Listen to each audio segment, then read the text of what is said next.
There's something about online dating that has always unsettled me, even before the incident. It feels like casting a net in an ocean teeming with life, but the kind of life you can't see until it's up close, and by then, it might be too late. I matched with Sarah on one of those apps, the sort where your opening line could mean a lifetime of connection or a swift trip to the left swipe pile. I knew Sarah was special though, so I dropped the puns and went with sincerity, and that seemed to work. We clicked. We had similar interests: hiking, indie movies, a strange fascination with late 19th century Russian literature.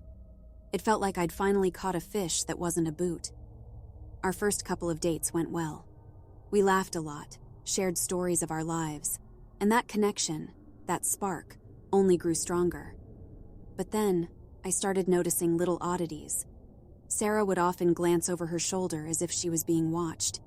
She'd get jumpy at sudden noises. When I asked, she brushed it off as nerves from a bad past relationship. I bought it because, well, we all have our baggage, right? Things escalated on our 5th date. We were at this little Italian place, and Sarah seemed more on edge than usual. Halfway through the meal, she suddenly stood, knocking her chair backward. Her eyes were wide, staring at something or someone at the entrance. "He found me," was all she said, before bolting out of the restaurant. I turned around to see a man, about my age, standing in the doorway. His eyes were cold, and there was something about his smirk that sent shivers down my spine. I ran after Sarah, but she was already gone, lost in the city's labyrinth of streets. For days after, my texts and calls went unanswered. I was worried. The man's cold stare was etched in my memory. Then one day, I got a message from her, a single address and a plea. "Help me." I was terrified, but I couldn't abandon her. The address led me to a rundown part of the city, an old warehouse district that hadn't seen use in decades. The entire place reeked of abandonment and desolation.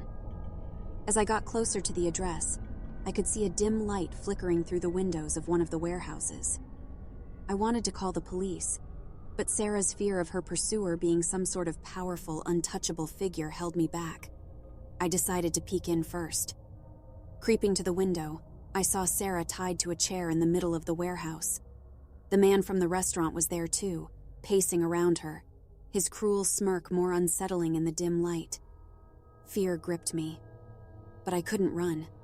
I had to do something. I fumbled in my pocket for my phone, deciding I had to call the police. Consequences be damned. But as I was about to dial, a hand clamped down on my shoulder. I turned and came face to face with another man, this one as menacing as the one inside. The last thing I remember was the sharp pain as something hard hit the back of my head. I woke up tied next to Sarah. Her face was pale, but her eyes blazed with a defiant fire. The men were talking in hushed tones, but I could hear the chilling words payment and dispose. Our lives hung in the balance, and I felt a surge of adrenaline. I managed to discreetly free my pocket knife and began sawing at the ropes. My heart pounded in my chest like a drum, every scrape of the blade against the rope echoing in my ears. Finally, the ropes gave way just as one of the men approached us. I launched myself at him, catching him off guard. We tumbled to the ground, but I managed to land a solid punch. He slumped, unconscious. The second man lunged at me. We grappled, his greater strength slowly overpowering me.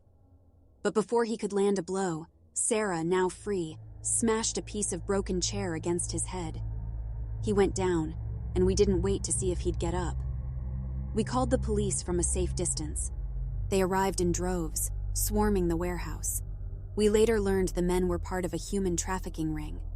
The man from the restaurant had been using dating apps to find victims. He'd found Sarah, but thankfully, she'd found me.